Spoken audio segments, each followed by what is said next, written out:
안녕하세요. 아이고, 좀 전에 방송 들어오기 전에 그 얘기를 하다 보니까 그게 이어져가지고 죄송합니다. 장마가 심해져가. 장마가 심해. 예. 아, 어쩌다 좀 남 씹는 얘기를 하다 보니까. 자, 어쨌든 어쩔 수 없이 요즘 이 분위기 대단합니다. 우리 박 PD가 지난 토요일 날 여의도 가서 조세 저항 집회 생중계를 하고 왔는데 네. 그 국민 모든 사람들이 일반 그냥 평범한 국민들이에요. 정치 지향적인 사람이 아니라 이 사람들이 2,000명 이상 모여가지고 그 비 오는 데서 정말 이게 뭐냐, 이게 뭐냐, 먹고 사는데 국가에서 보태준 게 있느냐, 그렇죠. 보태준 게 없으면서 왜 내가 먹고 사는데 니들이 강제로 몇 % 받으라, 전세 놓으라, 월세 놓으라 이렇게 얘기하느냐, 이래가지고 자발적으로 일어난 사람들이에요. 그래서 그걸 보고 우리 박현주 PD도 생각이 많이 바뀌었어요. 우리나라 국민들이 이렇고 지금 이 정권이 정치를 어떻게 하는지 많이 생각이 된 것 같습니다. 자, 근데 문제는 지금 정권은 그런 식으로 그게 폭정 드라이브다 일방적으로 막 그냥 독주를 하고 그다음에 법을 만들어 가지고 국민들 가두리 안에 걷어 가지고 그 안에서 세금 다 뽑아내고 그다음에 좀 잘 사는 사람들 그 가두리 안에 가둬 가지고 요렇게 해라 저렇게 해라 이렇게 안 하면 처벌한다 이렇게 막 법으로 막 강제를 하는데 문제는 103석 그다음에 무소속 홍준표 또 누굽니까? 그 4명이죠. 4명까지 포함 107석이에요. 107석이나 가진 미래통합당. 꼼짝을 못 해. 꼼짝을 안 해. 이게 도대체 왜 이럽니까? 제가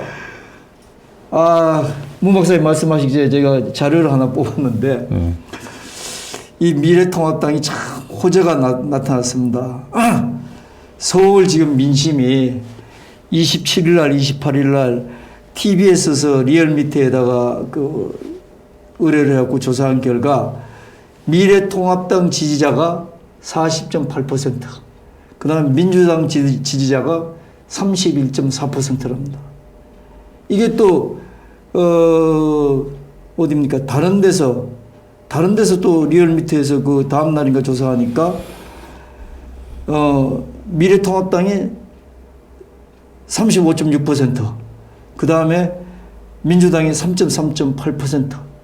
이게 요근자에 제가 알기로는 조국 사태 이후에 40몇 주 만에, 42주인가 만에 미래통합당이 민주당을 앞선 여론조사가, 전국조사는 아닙니다만 서울시민조사에서 이런 결과가 나왔습니다.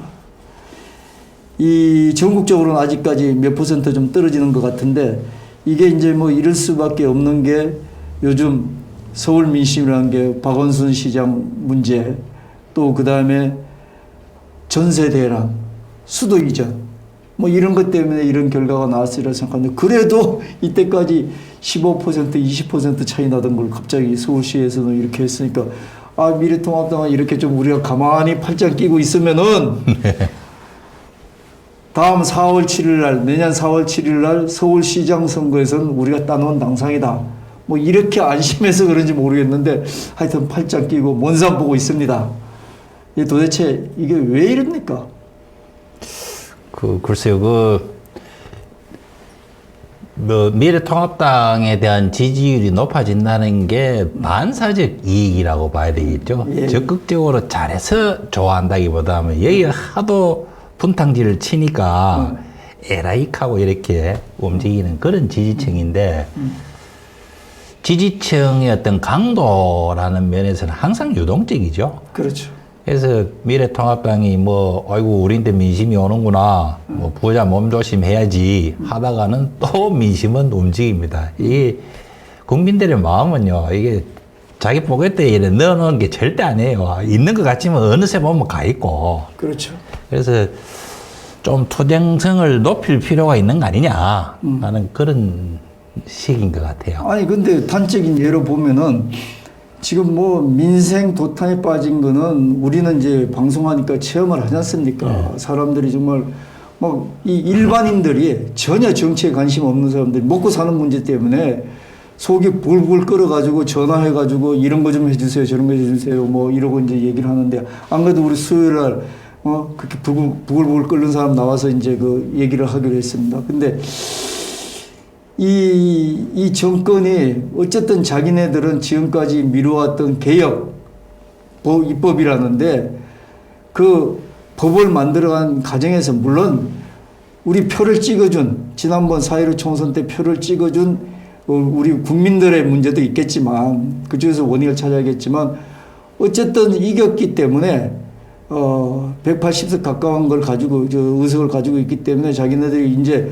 하고 싶은 개혁 입법을 드라이브를 건다. 뭐 이건 또 있을 수 있다고 생각합니다. 정치판에서는 국민들도 이제 많이 정치 지향적이 됐으니까. 그런데도 절차를 다 무시하잖아요. 뭐 토론이 있습니까? 국민들한테 한번 의견을 구해본 적이 있습니까? 그냥 자기네들끼리 모여가지고 자 이거 합시다 하고 뚝뚝뚝 임대차 3법 딱 하고 그 다음에 내일이면 또 종부세법까지 그냥 통과시키고 그 다음엔 공수처법 그거 말만 하면 공수처법 해서 자기네들은 다 빠져가고 결국 그게 국민을 위한 게 아니라 결과적으로 보면은 자기네만 위한 입법 활동을 그 개혁 입법이라고 하지 않습니까? 이게 국민들이 다 알거든요. 이런 상황인데도 불구하고 국민들은 이게 부글부글한데도 불구하고 우리 잘 아시다시피 그 통합당의 비대위원장님 저는 국회의원을 5분이나 하셨다고 해서 대단한 줄 알았더니 나중에 이렇게 보니까 이 비례대표만 5번 하셨더라고요. 그래서 제주는 좀 출중하신 분이다.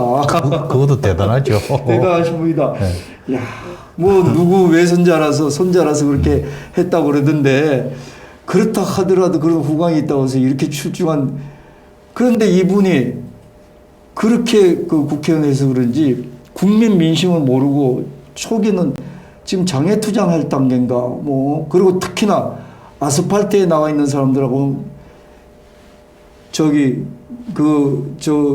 때문에 코로나 거리두기 때문에 그런지 아스팔트에 나와 있는 사람들하고는 썩지도 말아라 뭐 이렇게 얘기를 하는 거. 그 다음에 제가 또 원내대표 실제적인 대표 아닙니까 이 양반이. 원내대표 보면 아이 판사 출신이라서 말씀은 잘하십니다. 민주당 보고 아나무인이다. 그 다음에 국민 무시한다. 일당 독재한다. 딱딱딱 끊는 얘기는 잘하는데 언론 인터뷰는 잘하는데 실제 국민 마음을 가지고 자기가 뭘 해야 되는지 의원들한테 이렇게 하자고 의견도 낸 것도 아니고 이런 인터뷰만 잘해서 자기 지명도만 높이면 뭐합니까? 국민들한테 득이 안 되잖아요. 그렇다고 제가 뭐 국회의원들 보니까 이제 나중에 이제 우리 박사님한테 얘기 들어야 될 얘기지만 국회의원들 보면은 그 상임위 활동하면서 가서 몸으로도 막든지 뭘 어떻게 해야 되는데 입법 독재한다. 니들끼리 잘해 먹어라. 뭐 이런 소리 하면서 다 퇴장해. 자리에 안 앉아 있어. 네. 다 자리 비켜줘. 네. 그러니까 민주당은 빌미가 되니까 그럼 뭐 우리끼리 해서 하는 거 아닙니까? 그렇다고 그래가지고 이제 겨우 이제 하나 윤희숙 의원하고 누구죠? 조수진 의원. 조수진이 5분 발언하면서 그 좀 앙칼진 얘기하고 그 다음에 그 겨우 한 사람 한 게 조경태 의원이 그 국회에서 이건 부동산법 말이 안 되는 거다. 문재인 대통령 반성하라. 단독 회견. 나 같으면 이렇게 안 하고 국회의원이 뭡니까? 입법기관 아닙니까? 독립입법기관. 그러면 자기가 자기 소신을 가지고 강화문 내거리에 가가지고 아니면 자기 지역구에 가서라도 좀 돌려가면서 여러분 같이 고민해 봅시다. 이렇게라도 그런다고 해서 뭐 누가 말릴 수도 없잖아요. 국회의원은 건드릴 수 없지 않습니까? 네. 이런 것도 못하면서 그냥 가만히 팔짱 끼고 먼 산 보면서 우리가 103석 가지고 어떻게 합니까? 103석이 적습니까? 한 석 떼려고 얼마나 노력했습니까? 네. 저희가 좀 틀렸습니다. 맞습니다. 자, 네. 여기까지 불평불만 제가 했으니까 네. 그 다음에 미래통합당 의원이 뭘 해야 되는지는 우리 박사님 좀 말씀을 해 주십시오. 저도 뭐 전적으로 찬성인데요. 네. 103명이라서 한계가 있다 하는 거는 저는 진짜 참 무책임한 궤변이라고 봐요. 예. 그 작년 연말에 공수처법하고 연동형 비례대표제 선거법 개정할 때 그 이제 통합당이 필리버스터 했죠. 그때 필리버스터를 유심히 봤는데요. 보면서 야 역시 그 의원들이 생각보다 많이 아는구나. 예, 예. 그럼요. 그 저런 이야기들을 왜 국민들인데 알려주지 않았을까? 제가 항상 주장하는 게 이 상임위에 지금 카메라가 들어갑니다. 예. 근데 그 법안 심사 소위에는 안 들어가요. 예. 그래서 저는 계속 주장을 하는 게 법안 심사 소위에도 카메라를 들이대야 된다. 항상 투명성, 외부에서 본다 이렇게 되면은 합리적으로 갈 수밖에 없어요. 네. 고집을 피우면은 아이고 저거 또 똥거지 피우는구나 하는 게 그대로 드러납니다. 예. 그래서 그런 사항들을 그 좋은 지식, 좋은 경험들을 국민들한테 바로 이야기를 했을 때 여론이 형성될 수 있는 거죠. 그렇죠. 그 어느 당이 무리한다 하는 이런 이야기를 하는 건데 이 지금 보면 5분 발언 이번에 그 윤희석 의원이 나도 임차인이다 하는 그 발언 그 저도 이게 유튜브 방송합니다만 국회의원이 의사당에서 그렇게 상임위원회에서 발언을 할 수 있다는 건 그건 대단한 권한입니다. 그렇죠. 우리 유튜브에서 앞만 떠들어 보세요. 그 얼마 봅니까? 그럼요. 하지만 이게 삐 기울어진 운동장 뭐 언론이 우리인데 우호적이지 않다. 천만의 말씀이에요. 그 본회의에서 5분 발언을 한다. 상임위원회에서 저렇게 발언을 한다 하면 어느 기자든지 그건 당연히 보도할 수밖에 없어요. 아, 그럼요. 그 과정을 통해서 왜 통합당이 저렇게 난리를 치느냐 하는 걸 국민들이 알 수 있게 하는 거죠. 네. 그래서 이런 부분들을 103명 국회의원들이 한다고 해보십시오. 각 상임위원회에서. 수적인 문제가 아니죠. 그 필리버스터, 요 뭐 보니까 이제 마지막 의원직 사태 있는데 이거는 뭐 최후의 이야기가 아니겠느냐 이렇게 생각합니다만 저는 이제 또 다른 의견인데 실제 제가 알기로는 미래통합당 의원들한테 의원직 총사퇴 이야기해 보면은 별 생각이 없어요. 사실 그 부분은. 그러니까 이것도 하나의 국민들의 감정을 대신해서 예. 자, 의원직까지 한번 던져라. 솔직히 말씀해서 던진다 그래가지고 이 의원직하면 다시 국회의원 선거를 다시 해야 되는데 다시 선거하면 국민들이 그 사람들 다 뽑아주긴 하겠죠. 근데 문제는 이제 이 사람들이 별 그렇게 힘들게 다시 국회의원 선거하고 싶지 않으니까 그건 좋다 이거예요. 먼저 국회의장부터 이제 이렇게 되면 나라의 이제 헌정이 중단되는데 국회의장이 사퇴를 한다고 그랬고 받아들이겠습니까? 그렇지만 안 받아들일 거란 말이에요. 그리고 그 다음에 법적인 문제 또 다시 따져볼 부분인데 이게 소용이 없고 의원직 사퇴를 한다고 그래가지고 이게 실제 사퇴가 되지도 않겠지만 적어도 국민들이 이 정도로 이 정권에 대해서 폭정에 대해서 불만을 가지고 이 말을 안 해서 그렇지 그 다음에 또 제대로 안 알려져서 그렇지 국민들이 얼마나 위기감을 느끼고 있습니까? 그렇죠. 이 나라 네. 사는 거에 대해서 정말 이미 못 가서 정말 한탄한 사람도 굉장히 내 주변에서 많이 봤거든요. 네. 그러니까 이런 상황이기 때문에 적어도 그럼 의원직까지 사퇴까지 불석하면서 하면은 이 정권이 이렇게까지 자 엊그제 임대차 3법 하고 그 다음에 테러까지 막아놓는 취득세까지 딱 상향하고 그 다음에 내일은 종부세까지 이렇게 상향하고 이걸 하겠느냐고요. 지금 처음에 이 정권이 그럼 그 법적으로도 이게 말이 안 되는 법을 가지고 이렇게 농락을 하고 있다. 그러면 본인들도 의원총회에서 미래통합당 의원총회에서 우리가 농락당한다고 얘기를 했다면서요. 아니 모든 건 우리 박사님 생각해 다 사람도 개인도 상대성이 있는 거 아니겠습니까? 가만히 민주당에서 이렇게 한번 법을 처리해 보니까 아무 소리 안 하고 니들끼리 다 해먹어. 그러면서 자리 비켜줘. 이게 우리한테 기회를 주는가 보다. 이렇게 생각하지. 같은 국회의원끼리 자리 떠났는데 그 자리에서 악착같이 자리를 고수하면서 나 의원직까지 던지면서 하겠다. 이러면은 감히 이렇게 절차도 무시하고 이런 법을 이렇게 악법을 국민들한테는 정말 도탄에 빠지게 하는 악법을 이렇게까지 계속적으로 포탄 터뜨리듯이 이렇게 폭격하듯이 하겠냐는 얘기예요. 못한다는 얘기예요, 제 얘기는. 아니면 조정을 한다든지 이렇게 할 수 있겠다는 얘기죠. 그러니까 그게 살아 있어야 되죠. 이 사람들이 이제 어떤 논리적인 행동 이런 부분을 이야기하기 때문에 만약에 사직서를 냈다. 국회의장이 수리를 안 했다 하더라도 그럼 뭐 의원 입장에서 사직서를 냈는데 상임위원회가 활동을 할 수 있겠습니까? 당신 사표 내놓고 여기 왜 왔어? 스스로 논리적인 모순이 되지요. 그래서 지난번에 아마 제가 알기로는 금년총가요, 그 미래통합당 의원 저는 아마 사직서 한번 낸 적이 있을걸요. 그 희화화됐죠. 의장이 수리를 안 하고 그렇다 해서 다른 뾰족한 수도 없고 이러니까 그냥 막 유야무야 이렇게 됐습니다. 사실 그 지난번에 한번 경험이 있는데 심정적으로는 막 시원하게 막 그 뭐 빠지 그 연연해 하지 마고 내 던져라 하지만 현실적으로 국회의장이 수리를 하지 않고 그 다음에 계속 진행이 돼 갑니다. 의정 활동은. 거기에 들어갈 명분도 없고 이래야 되는데 전 대표적으로 지난번 추경 케이스라고 봐요. 원 구성이 안 됐기 때문에 추경 때 미래통합당이 못 들어갔죠. 네. 제가 솔직하게 보기에는 더불어민주당 여당 의원들 신난 장사했을 겁니다. 네, 예. 이게 결국은요, 윤미향 사건을 보든지 서울시 박원순 시장의 그 각종 지원 단체 보면은 전부 돈이에요. 아니, 저 사람들이 무슨 돈이 있어서 미국, 영국 아들, 딸 유학 보냅니까? 진짜 그건 부도덕한 사람들이에요. 그 돈이 어디서 나오냐? 눈먼 돈이 나라 돈입니다. 그 나라 돈 빼먹는 게 예산을 통해서 와요. 그 예산 심사에 미래통합당이 원 구성이 안 됐다고 안 들어갔죠.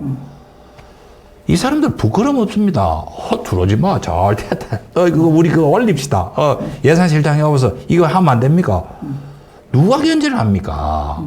의원님이 이야기하시는데, 상임위원장이 이야기하는데, 그걸 다 해가지고 통과. 그 다음에 사업자들한테 이야기해가지고 그 예산 이제 통과됐으니까 진행하면 됩니다. 당연히 거기 뭐 이 밑에서 오고 간 거 우리가 어떻게 합니까? 디베이터. 예. 그 뭐 대놓고 이야기하면 저도 증거가 없으니까 할 말은 없지만 다 예산 사업을 통해서 그렇게 가는 거죠. 어느 단체 지원, 뭐 이번에 행사하는데 좀 지원을, 이번에 예산 반영했습니다. 이걸 통합당이 안 들어가기 때문에 그걸 삭감이나 이의 제기를 못한 거예요.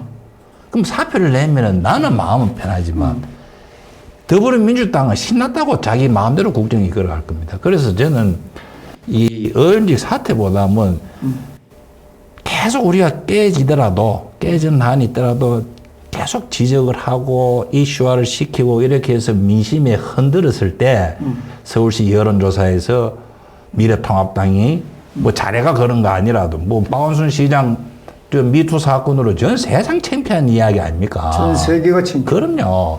부끄러운 줄도 몰라요. 전 진짜 자식들 보기에 저런 뉴스 어떻게 같이 보나 싶을 정도로 부끄러운 이야기인데 이런 이야기들 때문에 민심이 통합당으로 오지만 제가 보기엔 통합당이 잘해서 가는 건 절대 아니라고 봐요. 이런 역할을 반드시 해줘야 됩니다. 그 뭐 저도 그 말씀을 제가 박사님만큼 그 의정 어떤 그 절차 이런 걸 잘 몰라서 그렇지만 국민들 입장에는 의원직 사퇴라도 각오하고 해줘야 된다. 근데 그러면 상대적으로 그러면 지금 이제 그 박사님 말씀하신 것처럼 가가지고 촌촌살인 상임위에 가서 깨기를 하고 그다음에 좀 막기라도 했냐? 아까 앞에서 얘기한 것처럼 뭐 이렇게 법안 심의 안 됩니까? 거기 가가지고 이거 뭐야? 그러니까 이거라니까 그럼 니들끼리 잘해 먹어. 니들 독재하잖아. 이 한마디 딱 하고 나와. 예. 그럼 자리 비워주잖아요. 예. 그거나. 이게 말해 의원직 사태가 그런 어떤 나중에 실리에 있어서 문제가 된다면은 그런 걸 각오하고라도 해야 된다는 우리 국민들의 어떤 그 바람이 있고 국민들이 호소할 데가 없잖아요. 이 유튜브도 한번 보면은 우리가 하는 거 지금 듣지도 않아요. 우리 국민들 마음에는. 근데 국회의원이 뭐 한번 발언했다 그러면은 그거 가지고는 적어도 몇만 명이 봐요. 그럼요. 그리고 또 통합당에도 그 자기네 유튜브 가지고 얼마나 많이 또 돌리고. 그러니까 방송용으로 그렇게 하더라도 좋다. 국민들이 좀 알게 해줘야 된다. 그렇죠. 그렇게 하다 보면 5분 발언, 의사진행 발언, 본회의. 아이고, 발언을 하게 못하게 그러면 국민들이 이 자식도 법도 멋대로 처리한 놈들이 발언까지 못하게 이건 정말 더 무도한 사람들을 보는 거 아니겠습니까? 감정적으로. 그 요즘 뭐 SNS가 잘 돼 있어서 그 페이스북으로 박덕흠 의원, 이제 국토위원회죠. 네. 그분이 쓴 걸 보고 저도 좀 말았는데 이번에 그 주택 임대차 보호법 개정안을 네.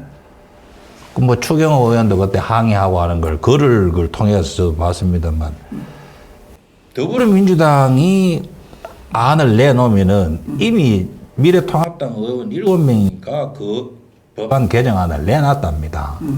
그러면 당연히 이게 통합심의를 하게 돼 있거든요. 네.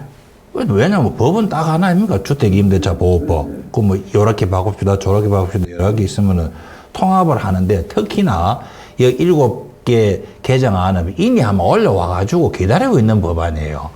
근데 더불어민주당이 나중에 이제 해가지고 올렸는데 이건 빼버리고 그거 뭐 왜 우리 거는 심의 안 합니까? 하고 항의해도 아이고 니는 지지라 그냥 자기들끼리만 해가지고 하니까 성질 나가 그 보니까 그 김도 간사인가요? 나가자 하고 그 간사가 누구였지? 하여튼 네, 나갔어요. 그러니까 잘 됐다 뭐 우리끼리 그냥 뭐 당당당 해가지고 이게 지금 입법 폭주라는 게요. 제가 임대차법 중에 그 주택 임대차 보호법 보고 진짜 놀랐어요. 네.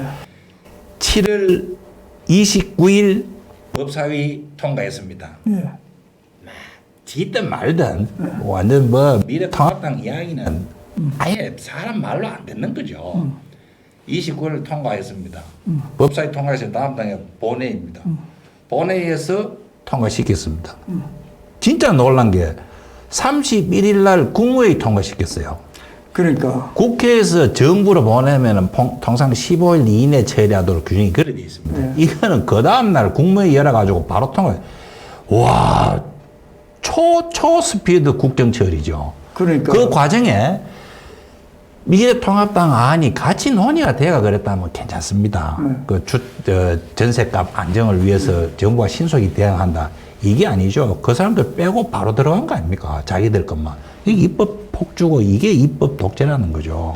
근데 만약에 저 이제 좀 말씀, 뭐 저도 그런 과정으로 이제 저도 이제 뭐 방송하니까 열심히 보고 있는데, 자 국회에서 통과되어 가지고 이틀 만에 국무회에서 통과되어 갖고 시행을 하는 이런 이게 작단이죠. 작단을 하는 이 정권, 정부도 아닙니다. 저 옆에서 부안해동하는 그 공무원들도 문제지만 이런 작단을 하는 이 정권 사람들한테 그러면 국회 내에서 쉽게 얘기해가지고 이 스파링 파트너가 안 되면 잽이 안 되면은 장애라도 나와야 되는데 나와서 국민들한테 어떻게든지 알려줘야 되잖아요. 지금 그 박사님은 박근혜인가 뭐 그 사람 글을 보고 알았다고 그랬지만 글을 못 보는 사람이 5천만 네. 명 이상이잖아요. 그럼 알려줘야 되는데 장애로 또 나온 사람이 없어요. 네. 또 그 비상위원장은 장애로 나가지 말아라. 언젠가 접점이 생길 거다. 그때 나가라. 그리고 원내대표라는 분은 장애로 갈지 안 갈지 고심하고 있다. 그걸 벌써 보름 전부터 나갈지 안 나갈지 고심하고 있다고 얘기를 계속 하는데 이 국민들 마음은 이래서 분통이 터지는데 자, 우리 박사님께서는 그러면 이 원내에서는 안 됩니다. 안 되면 이렇게 그냥 무너져야 되는 건지 아니면 장애에서 버글버글 끓는 국민들은 또 나름대로 장애 집회를 하고 있는 사람들이 있거든요. 자연 발생적이든 아니면 조직적으로 하고 있는데 이래 나가야 되는지에 대해서 한번 의견을 좀 들어볼까 합니다. 네. 그 의원직 총사퇴, 전면적인 장외투쟁, 물론 가능한 선택지입니다. 그거는 뭐 극단적인 상황에는 그렇게 할 수밖에 없는 때도 있겠죠. 하지만 현재 그런 단계까지는 아니지 않느냐는 아직은 그런 생각인데 지난번에 그 김진태 의원이 그래도 나와가지고 아스팔트 집회 연설도 하고 이랬죠. 저는 의원들 개별적으로 뭐 당에서 공식적으로 간다 이런 것보다는 개별적으로 그런 집회에 가서 자기의 의견을 계속 전파하는 이런 기회는 참 좋다고 봅니다. 네. 정치는 말로 하거든요. 그렇죠. 말로 한다는 거는 그 말에 논리가 들어가 있고 그 어떤 설득력을 가질 때 그게 자기 동조 세력들이 많아지는 건데 TV에 뉴스에서 비춰지는 거하고 이 SNS 활동으로 전파 유튜브로 하는 거 외에도 그 사람들은 이미 이 막 어떤 모티베이션 동기화가 돼 있는 분들 아닙니까? 네. 그렇게 모인 자리에 저는 기회 되면 좋다고 나가서 연설하겠습니다. 왜 우리가 이렇게 밀리고 있고 왜 저 사람들이 저런 독단을 하고 있는지 이런 거를 설명을 하면은 설득이 되는 분들이 많고 그분들이 다 돌아가서 소주 한잔 먹으면서 자기 주위에 이야기할 때 내 그 가가지고 서울 가가 누구인지 이야기 들었는데 이게 일탄다 지금 이게 말이 되나 하고 굴락하고 또 이런 이야기가 전파되는 거죠. 그게 여론 형성이죠. 그렇죠. 그래서 그런 개별적으로 저는 의원들이 나가서 그건 다양한 의사 표시 수단 중에 하나로 보는 거죠. 근데 정치적인 어떤 그 결단으로서 전면적인 장외 투쟁을 하고 원내 투쟁을 하지 않는다든지 전면적으로 사표를 낸다든지 하는 거는 아직은 좀 아니지 않느냐. 예. 저는 이제 그런 점에서 통합당 같은 경우에 두 가지를 좀 생각해 봐야 되는 게 지도부에서 지금 저도 그런 말씀입니다. 이게 뭐 같이 뭉쳐가지고 하는 것 자체는 제가 적어도 장애투쟁은 작년 10월 달에 하는 걸, 통합당 하는 걸 보니까 안 하는 게 좋겠어요. 왜냐하면은 그 강화문에서 하는데 보니까 당원들 모아가지고 몇천 명 모아가지고 그것도 막 이제 뭐 소위 얘기해서 징발해가지고 와가지고 세종문화회관 옆에 그 계단에 앉아가지고 또 그 앞에 자리 하나 빌려가지고 당원들 가지고 몇천 명 모아가지고 하는데 연단을 그렇게 버라이티하게 꾸몄어요.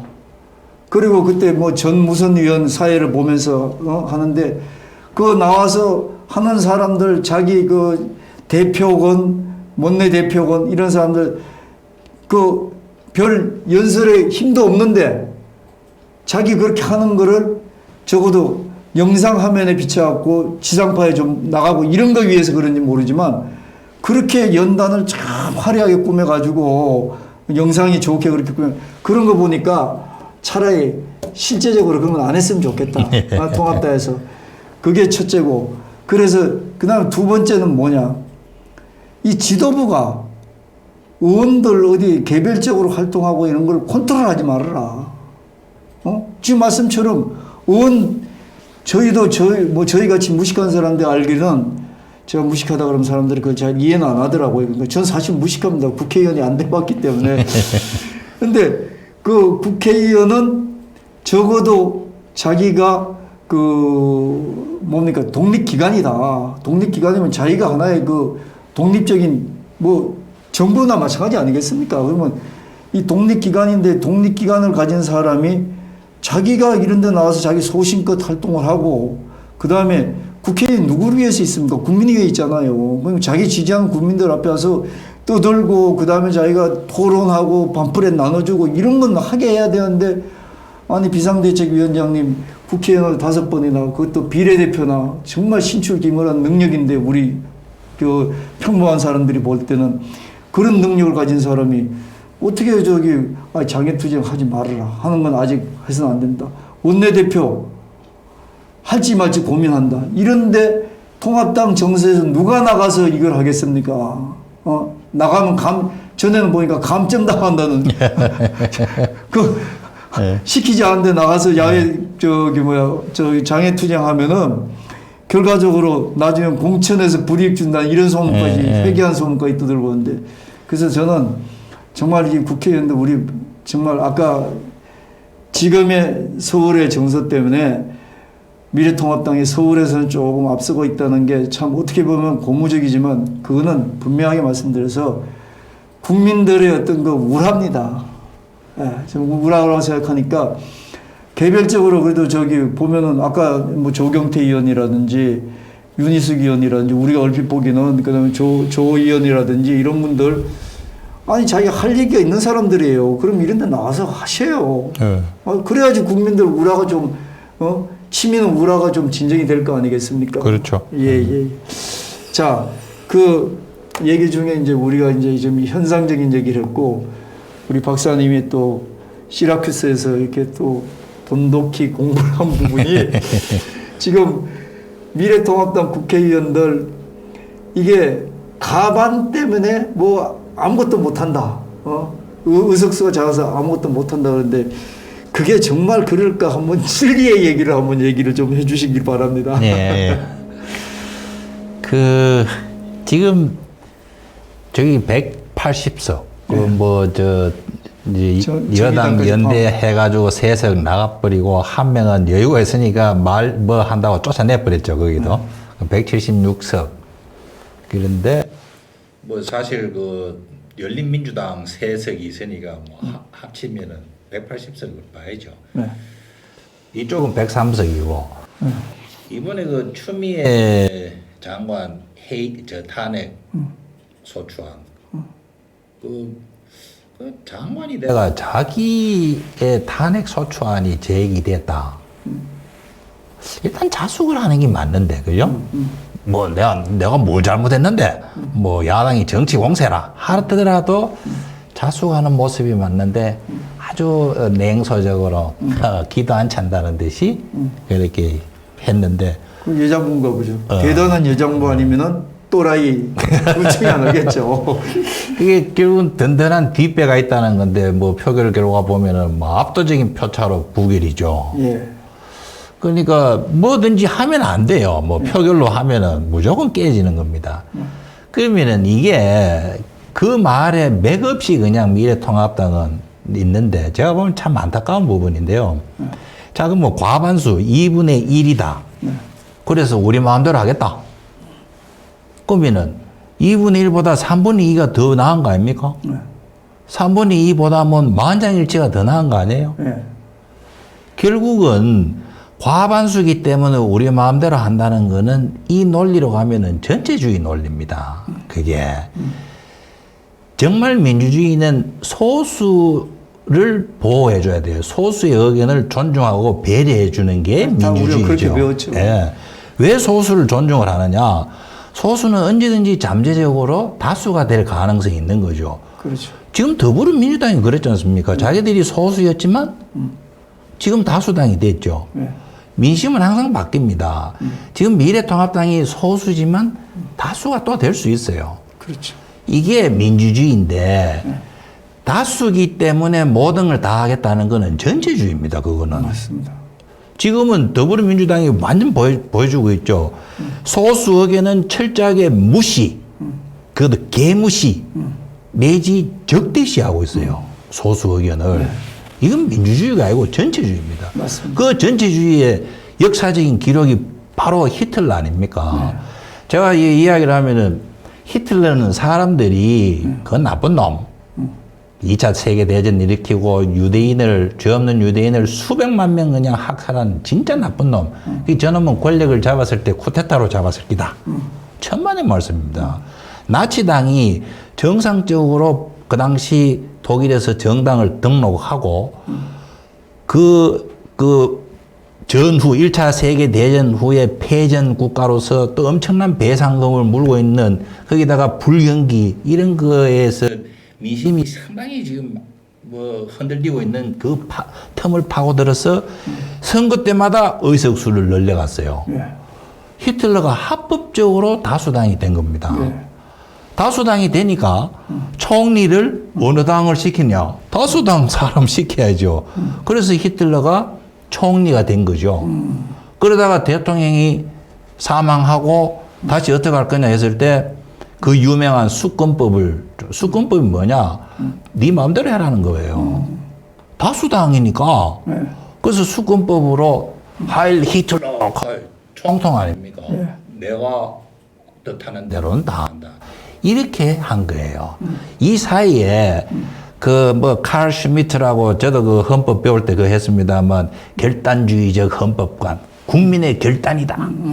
그리고 국회를 통과한 법은 실정법 아니냐? 실정법이 우선이다. 이렇게 이야기를, 법논리를 다 세웠어요. 아주 철저하게 독일 사람들의 합리적인 합법적인 법논리 체계로 그 히틀러 체계는 완비가 됐고, 그래서 체코슬로바키아를 그냥 무력으로 먹고 폴란드를 침공하다가 2차 세계대전이 시작됐고, 그 지역에 있는 수많은 유대인들은 단지 코가 매부리 코라는 이유 하나로 잡아가서 죽이고, 이런 학살, 이 모든 것이 다 합법적으로 되었습니다. 그러면 다수결로 합법적으로 이루어진 일이라고 그 2차 세계대전 이후에 전 세계 어느 문명 국가든지 간에 그 히틀러의 만용을 인정한 나라가 있습니까? 없어요. 그럼요. 다수결로 만든 법이라 해가지고 오만 짓을 다 해도 인정해주는 그게 아닙니다. 근데 이 더불어민주당은 진짜 머리에 뭐가 들었는지 역사 인식도 없으면서 다수당이고 집권당이라고 자기 마음대로 하는 거고, 또 여기에 대응하는 미래통합당은 역시 맹탕이죠. 맹하게 앉아가지고 뭔 소리 하는지 모르고 끌려가는 거죠. 근데 실제 이 형식적인 법논리, 다수결이니까 다 한다는 게 아니고, 우리가 그 법과 원칙이라는 게 있습니다. 자, 그 법이 자유를 침해하느냐, 정의를 침해하느냐, 평등의 원칙을 침해하느냐, 모든 사람은 법 앞에 평등하다, 이걸 침해하느냐, 아니면 공화주의, 여러 사람의 의견으로 공익을 위해서 한다 하는 이런 거. 그 다음에 법을 국회의원이 만든 법 말고도 우리가 자연법이라는 게 있잖아요. 해가 동쪽에서 떠서 서쪽으로 지듯이 1년 4시사철이 있듯이 이런 자연법에 따른 논리 규정들도 있습니다. 이런 것들을 다수결로 만든 헌법이라 해가 법률이라 해서 그걸 전부 무시할 수가 없어요. 그래서 이 법과 원칙, 자유, 평등, 정의, 공화, 법치 이런 원칙들이 다수결에 더 본질적으로 침투해 들어가는 기준이 돼야 되는 거죠. 만약 이 원칙을 실질적으로 독일 사람들이 받아들였다면은 히틀러가 그렇게 집권할 수도, 집권이 했는지 모르겠지만 수권법이 있을 수 없고 또 전쟁을 일으키고 유대인을 학살할 수가 없죠. 자유를 침해하는 거 아닙니까? 그렇죠. 이런 그 법과 원칙에 어긋나는 지금 일들을 더불어민주당은 벌리고 있지 않습니까? 이걸 우리는 103석이라고 못하는데요. 이게 아니죠. 법과 원칙을 어기는 저런 입법 독재를 하고 있습니다라는 거를 뜯어줘야 됩니다. 국민들이 누가 합니까? 그 이야기를 역시 미래통합당도 제가 보기에는 맹한 것 같아요. 자, 그 얘기를 하면서 이게 좀 참고가 될 사람이 될까 해서 제가 하나, 오늘 아침 어디 신문에서 얼핏 보니까 요즘 한참 그 옛날에 좌파하다가 요즘은 자인지 운지 모르게 하여튼 이 정권을 좀 개인적으로 까는 진모 교수라고 있어요. 예. 전에 영주에 있는 동양대 교수 했다는 사람인데, 저도 교수를 했지만 나는 이해가 안 되는 부분이, 그 사람이 오늘 이런 얘기를 하더라고요. 지금 어쩌다 보니까 이렇게 가다가 전체주의가 되는데, 이제 통합당에서 미약 하나마 지금 당신들이 하는 거, 개인의 사유재산을 제한하고 그다음에 국가에서 모든 어떤 그 경제 활동에 대해서 규격화시키고 이런 거는 결국은 공산주의다. 이건 이념 정권이다. 이걸 이제 미래통합당에서 이제 그렇게 표현을 하니까, 진모 교수라는 사람이 물론 이 사람도 다른 뜻에서 그렇게 했을 수도 있지만, 제발 공산주의다, 빨갱이다 이런 소리 하지 말아라. 정책은 정책대로 대결하라. 어떻게 보면 좋은 얘기 같은데, 아니 제가 이렇게 그 얘기를 들으면 교수 좀 했으니까 나 같은 교수하고는 또 좀 다르게 교수를 유명 교수를 했으니까 저 사람은 그래도 저렇게 말을 아주 잘하는구나.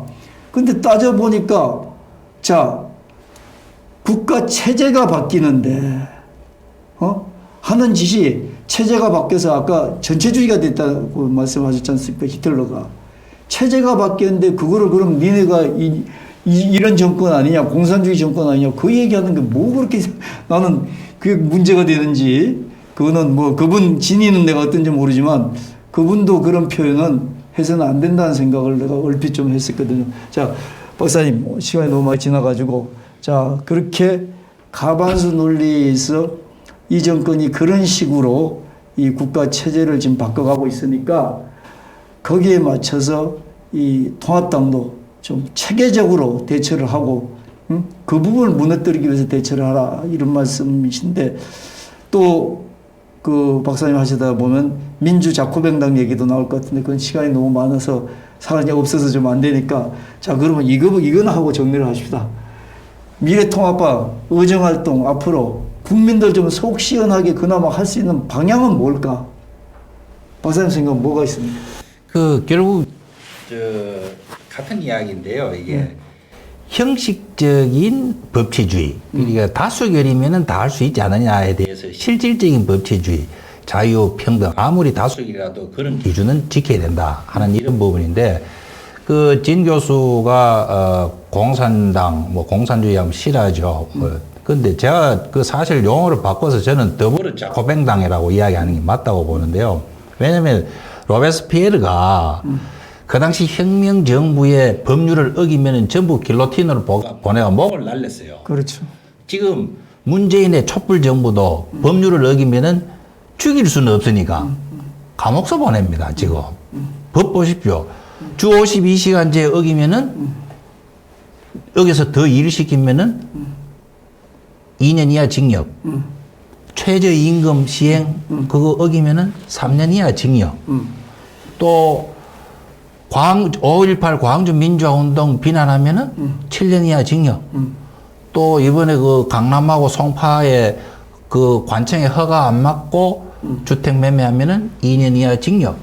또 집 2채 이상 가진 고위공직자들 60일 이내에 안 팔면 5년 이하 징역.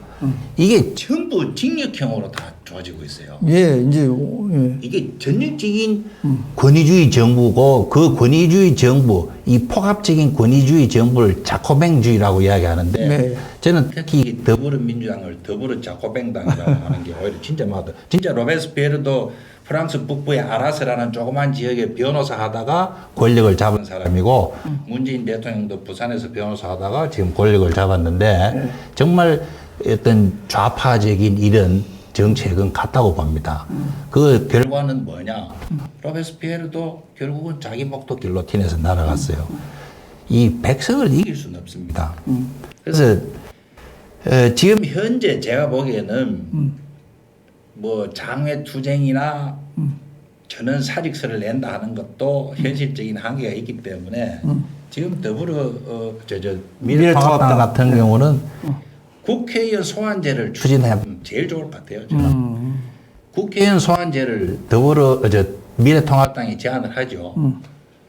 그게 법안이 되고 안 되고 키는 누가 들고 있습니까? 통합당에서 들고. 아니죠. 민주당. 더불어민주당이 예. 민주당이 들고 있죠. 예. 안 하면은 민주당이 요거도 먹고 하면은 통합당이 공을 세우는 거죠. 그래서 이 법이 통과된다면은 아까 이야기한 그 자유, 평등, 정의, 법치 이런 원칙들을 어기고 법안을 만들고 하는 사람들을 소환 대상으로 견제를 날려야 됩니다. 지금 보십시오. 전세 살다가 월세 사는 게 뭐가 나쁩니까? 더불어민주당은 지금 수구 기득권 정당이에요. 예. 그리고 주호영 대표 보고 강남에 부동산 몇십 올랐다고 비난하는데 그 집 올린 사람이 주호영 대표가 사고 팔고 해가지고 투기했나요? 가만히 있는데 자기들이 정책 잘못하고 올려놓고 옳은 사람 비난하고 있잖아요. 진짜 권위주의 정부예요. 전 정권이 잘못해서 그렇답니다. 이명박이 하고 그 박근혜 정권에서 부동산 정책을 잘못해서 현실은 현실이잖아요. 현실이죠. 지금 벌써 4년째 됐는데 아직도 저 한때 그 비유하기를 이해찬 대표 골프 좋아하시는데 골프 치다가 오비 나면 전 박근혜 때문이라고 이야기할 거냐고. 자기 책임이죠. 지금 정권은. 그래서 이런 부분을 정말 자유민주주의 국가로서 기본적인 이런 원칙을 어기는 입법 활동에 대해서 그 국회의원을 소환을 시키고 또 헌법재판소에 위헌 신청을 계속하고 또 5분 발언이든 아니면은 뭐 아스팔트 집회에 나와가지고 이런 의견을 이야기하고 정치는요 말로 하는 게 정치입니다. 우리가 왜 아테네의 민주주의를 지금도 이야기를 하느냐? 아테네에서는 그 폴리스의 일정한 시민들은 모여서 강압이 아니고 내가 말로 내 결정대로 따라오게 하는 거예요. 근데 이 사람들이 논리학이 발전하고 수사학이 발전한 겁니다. 그래서 그 말로 자기의 어떤 의지를 관철시키는 이런 정치가 지금 누구보다도 필요하고 그 역할이 누구보다도 필요한 게 미래통합당 의원이다 이런 이야기죠. 네, 맞습니다. 자, 저도 많이 공감합니다. 이 특히나 지금 저 말씀 중에 아테네 민주주의를 신봉하던 그 그룹들이 지금의 정권입니다. 예?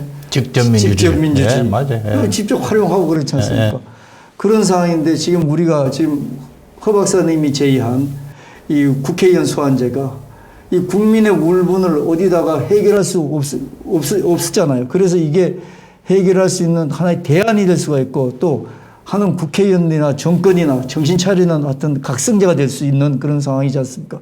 근데 공교롭게도 이게 국회의원 소환제는 안 돼 있고 지방자치단체장들 장까지는 돼 있죠. 소환제가 있습니다. 예. 이건 못할 리 없잖아요. 예. 해야 됩니다. 예. 그래서 우리도 이게 다음이 아니라 지금이라도 통합당 이 수세를 벗어나기 위해서는 국회의원 소환제라도 좀 발의를 해가지고 국민들 울분을 좀 삭혀주는 그런 노력이 있었으면 좋겠습니다. 허 박사님 오늘 감사합니다. 예. 고맙습니다. 예.